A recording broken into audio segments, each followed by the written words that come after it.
Welcome everyone, we're here to talk about E3. I don't know why, but for some reason I'm not as jazzed for E3 this year. It's obviously Nintendo not doing really much, which makes me sad because that's what I care about the most. That's the thing I get most excited for.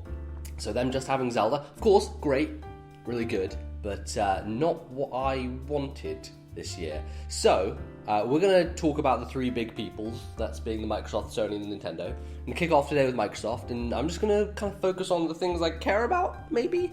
I don't want to dig too deep, but we're going to start here with the Microsoft. And I've got a hedgehog on my mug, so let's do it. So I imagine one of the big things Microsoft are going to focus on is going to be Gears of War 4. Now, I've never played a Gears game before. I've always been passively interested. It is one of those things that last generation, the Gears series was the one that was like, oh, the cover shooter. You hide behind the cover, you shoot from the cover. That's what you do. That's the Gears game. That's the Gears gameplay. That's how they innovated. They did the whole horde mode thing where you got to kill all the dudes. Lots of stuff there, lots of innovation coming from last generation with Gears. I never played any of them, but there is like talk of all this Microsoft stuff moving to PC and them putting it out there, and I think probably we'll see Gears 4 on PC, so that might be a thing that I might want to dive into. My only worry here is like, obviously it's a very grey, brown world, it's not very exciting, it's very kind of like last gen, gritty and dirty and not very clean and bright, which, I've just been playing Witcher 3, and holy shit, that new DLC, that new place is just, it's just popping off with colour, and I feel like we need more colour in games. The last time they showed this game, it was basically like a Resident Evil-esque area. It was super dark, it was at nighttime, didn't show particularly well, but I'm interested to see if they give us something a bit, brighter, colourful. I mean, it's too much to expect from a series like Gears of War, I imagine, but I'm really interested into what they're going to show. I imagine there'll be some multiplayer talk, there'll be probably an extended demo at their conference, and we'll be preparing for people to play it this fall, probably. That's the plan, I think, so yeah, I'm actually kind of interested to see where they go with it. So there's a Gears thing. So the people over at Playtonic making ukulele, in the meantime, big boys over at Rare at Microsoft, they're doing Sea of Thieves, which is the whole pirate thing, online, multiplayer, be a crew, find other crews, kill other crews, and that's one of the things that's kind of disappointing to me, because if we're talking about a Rare game, they're known for their single player, big adventures and things like that. This multiplayer stuff is not something that I'm relatively keen on, but it seems to be like the big push this generation. We've got Destiny, we've got Division, we've got like all these big games that seem to be on the envelope of, hey, this is a persistent world, you're going to be coming in, you're doing loot and all that shit. And I think that it's just, I don't like it, but I think that there could be some cool stuff about this game. I think it could maybe draw in folk who are more on the end of, I like single player experiences and don't necessarily want this persistent multiplayer thing because of its, cartoony aesthetic and things like that. One thing that worries me is it's first person, or at least what they've shown so far in that one trailer was first person,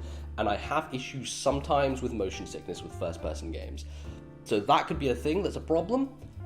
But we'll see. I really would rather if it was like a third person behind the back and you can see your pirate and stuff like that. That would seem more fun to me, but that's just a personal preference. And I'm interested to see. I'm sure they'll do a much deeper gameplay demo of it, and we'll actually get a better idea of what you're actually doing, how it plays, all that stuff. Then we have Scalebound, which is Platinum's 2 billionth game that they're working on, because they're doing everything all at once. And sometimes we get good Platinum, Bayonetta and 141 and all those things, and then we get bad Platinum with the Korra game and the Teenage Mutant Ninja Turtles, which is like giving into the licensed stuff doesn't seem to go that well for them generally. I think people like the Transformers one, but generally when it's a licensed thing, Platinum are not at their A game, or at least it's not the best team working on it. But I think Scalebound, they probably have a lot of good people on it. That demo looked really cool last time we saw it. I imagine that it will have been cleaned up a bit. It looked maybe a little bit janky. Of course, it's kind of early, and it didn't quite have the same smooth like combat that you expect from a Platinum game. It does seem to be doubling down a bit more on the RPG stuff, which I don't know how well they can do that because they are really, an action studio, and I don't know if they have enough familiarity to make something great of them. They could do something cool, something different with it, and I imagine there'll be a lot more dragons, a lot more combat shown, and maybe digging into some more detail, because that is one of those games that's been announced for a long time, and we still don't know much about it. The one that I really want to know more about is Recall, because that is a Armature game. Armature made... Well, they're kind of ex-retro people, some ex-retro people, but they made Batman Arkham Origins Blackgate. I got that name correct, I think. Which I really enjoyed. I thought it was a really great spin on the Metro-style formula with Batman on Vita and 3DS, and a lot of people were lukewarm on it, but I really liked it. I thought they did a great job. Unfortunately, the name attached is also Mr. Keiji Inafune, and I'd say he's seen better days, but I want to know what Recall is, because really last time we only got a CG trailer, and it seemed like some cool ideas of taking these orbs, putting them into different creatures. Seems like it could be a Zelda-esque thing where you have puzzles and you're going through, and if that's the case, holy shit, like, I would be really interested, because those are my type of games. Those are things that I'm interested in, these third-person action-adventure things.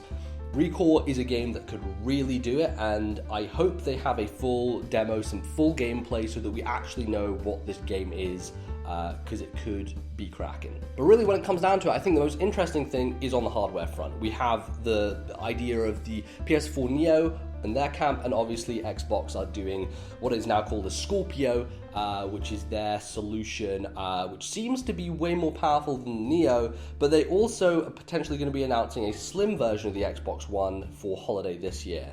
So how is this stuff all going to shake out? How are they going to explain it to people? How are they going to say, okay, you have your old Xbox, but you can get this one. Is there going to be an upgrade program? This is something that I'm really interested. Like, how are they going to message all this stuff? Because we're seeing the industry move into this place of a cycle being a sub-cycle, and potentially moving into a more mobile phone-oriented marketplace of like upgrade on upgrade on upgrade, year on year on year.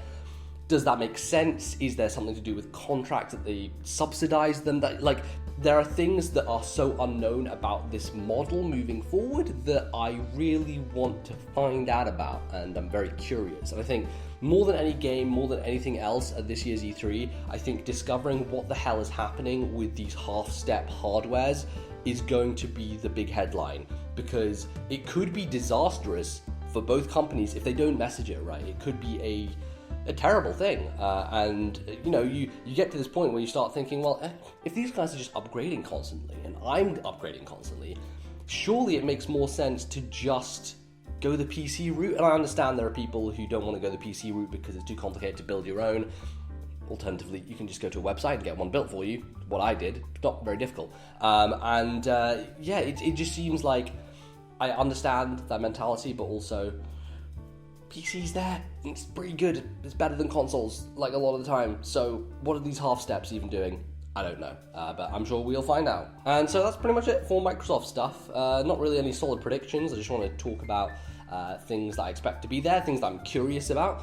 Probably Recall is the one game that I am most looking forward to actually discovering what its true nature is. But other stuff I'm looking forward to too. There's going to be some good stuff at Microsoft, actually. I feel it. I feel like they're going to announce some new things. I feel Microsoft has the chance here to come out strong and really do well this E3. So keeping an eye on them and looking forward to their conference. So that's going to be the video. I'll see you guys next one with Sony, and I guess we'll talk about VR. As much as I don't really care about it, but we'll talk about it and we'll see what happens. So thanks for watching. Leave a like if you enjoyed. Comment with what you want to see at Microsoft, and I'll see you next time. Goodbye.